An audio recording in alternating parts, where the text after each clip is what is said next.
টুপি দিয়ে অনলাইনের মধ্যে এসে সিনেমার গল্প কাহিনী শুরু করে দেয়।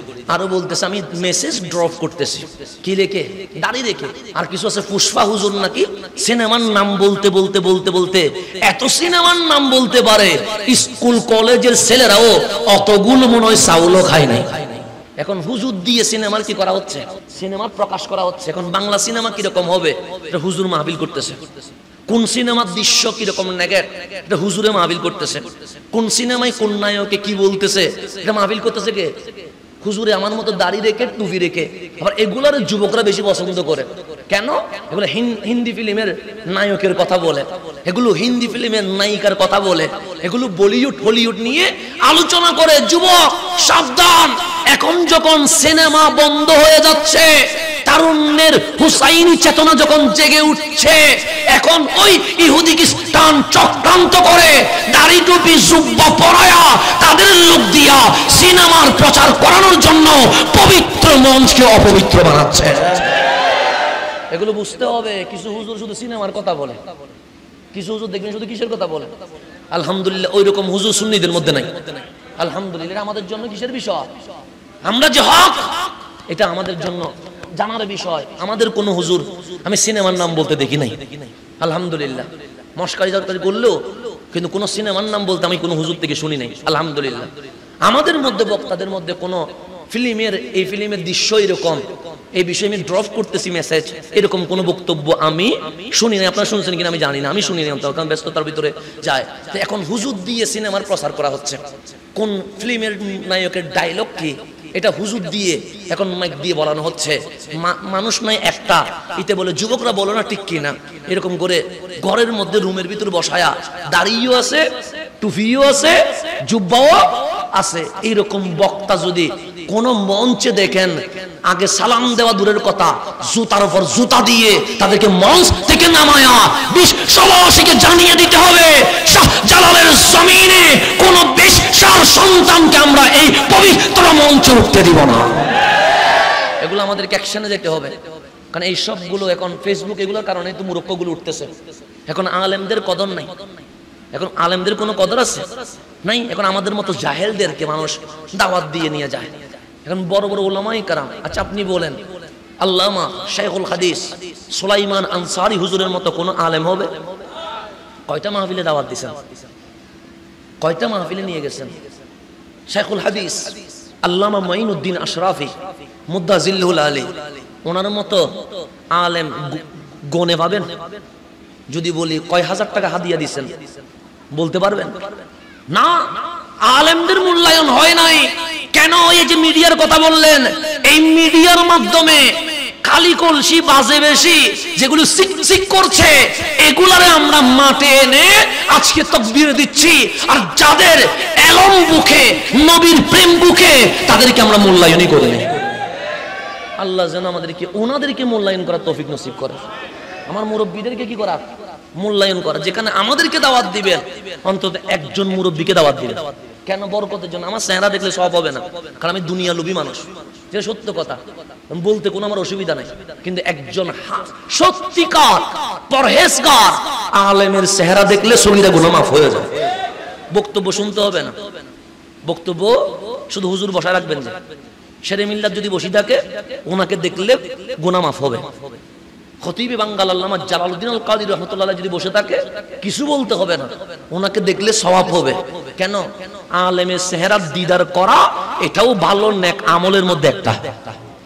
তো এরকম ভালো ভালো আলেমদেরকে এনে অন্তত বসায় রাখবেন, ওয়াইজ করতে হবে না, শুধু চেহারা দেখবেন, এটাও নাজাতের ওসিলা হবে। রব্বে করিম আমাদেরকে বুঝার তৌফিক নসিব করুন। তো এই যে বর্তমান সময়ে এখন হুজুর দিয়ে সিনেমার গল্প, হুজুর দিয়ে সিনেমার ডায়লগ, হুজুর দিয়ে নায়িকাদের নামের প্রচার, হুজুর দিয়ে কোন কোন খেলোয়াড় কিরকম খেলছে। এখন আর্জেন্টিনা ব্রাজিল হারলেও সেখানেও দেখি হুজুর সান্ত্বনামূলক মাহফিল করে। হুজুর কি মূলক মাহফিল? সান্ত্বনামূলক মাহফিল। হুজুর সান্ত্বনামূলক মেসেজ ড্রপ করতেছে। কেন? ব্রাজিলের ভক্তরা যেন কষ্ট না পায়, আর্জেন্টিনার ভক্তরা যেন কষ্ট না পায়। আরে আমার যুবকদের উপর আমি হয়রান হয়ে যায়। তোমার বুকে যদি নবী থাকে তুমি ব্রাজিল আর্জেন্টিনা করবে কেমনে? আজকে আজকের নিউজ দেখো, এই আর্জেন্টিনা ফিলিস্তিনের হামাস যারা ফিলিস্তিন রক্ষা করার জন্য, মসজিদে আকসা স্বাধীন করার জন্য তাজা রক্ত ঢেলে দিচ্ছে, তাদেরকে জঙ্গি বলে আখ্যায়িত করেছে, জঙ্গি বলে আখ্যায়িত করেছে। আমার যুবকরা যাচ্ছে কোথায়? যারা ইসলাম বিদ্বেষী, যারা ইসরায়েলের পক্ষে দালালি করছে, যারা হামাস যেই স্বাধীনপন্থী দল যারা ফিলিস্তিনের জন্য রক্ত দিচ্ছে, আমি তো রক্ত দিতে পারছি না, অন্তত তাদের পক্ষে তো আমাদের কথা বলা উচিত।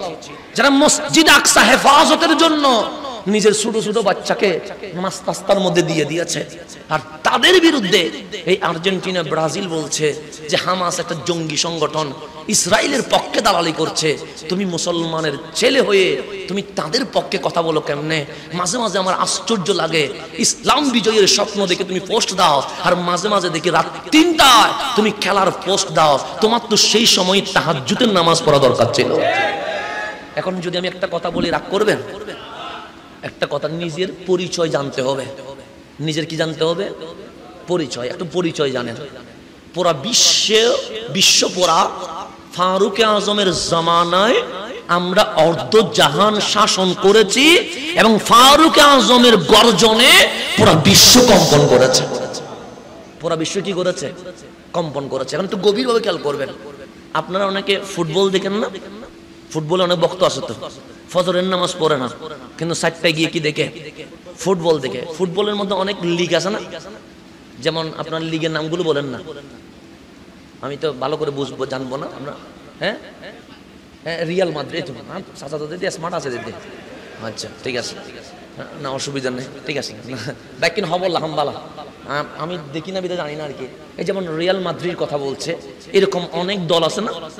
এই দলগুলো চলে স্পেনের টাকায়। কার টাকা? একটু ভালো করে দেখবেন, হিসাব করে দেখবেন। স্পেনের টাকায় নেইমারের বেতন চলে, স্পেনের টাকায় মেসির বেতন চলে, স্পেনের টাকায় রোনালদোর বেতন চলে।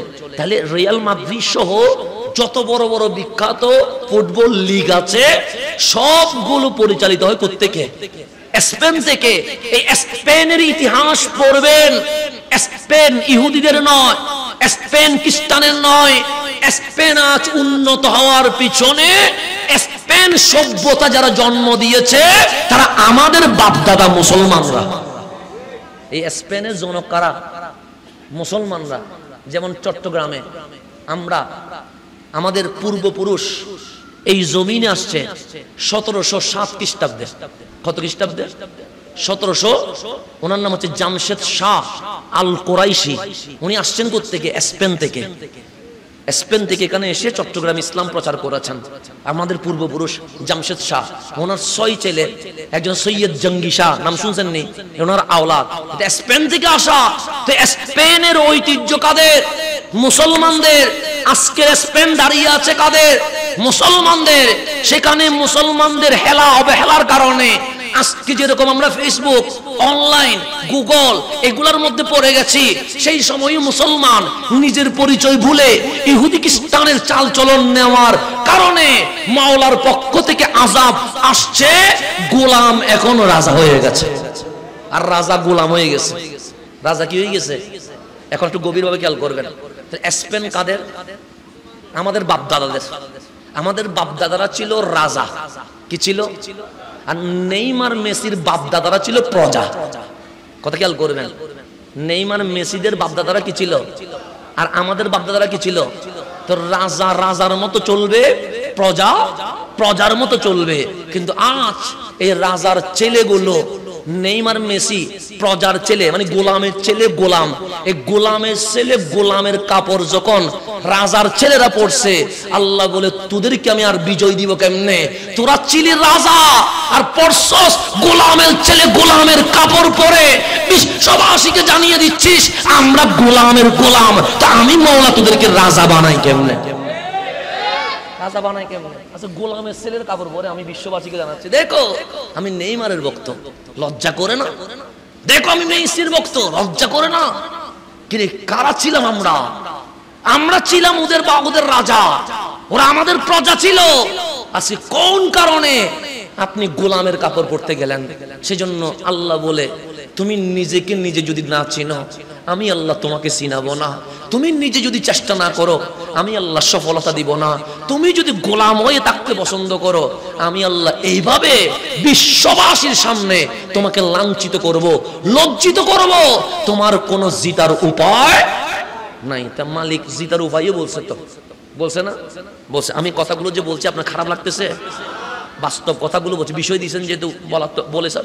এখন তো এটা আমাদের এখন ট্রেডিশন হয়ে গেছে, কোন কথা বললে আবার গুসা হয়, রাগ হয়, সেজন্য আমরা বলি না। না, এগুলো আমাদেরকে বলতে হবে।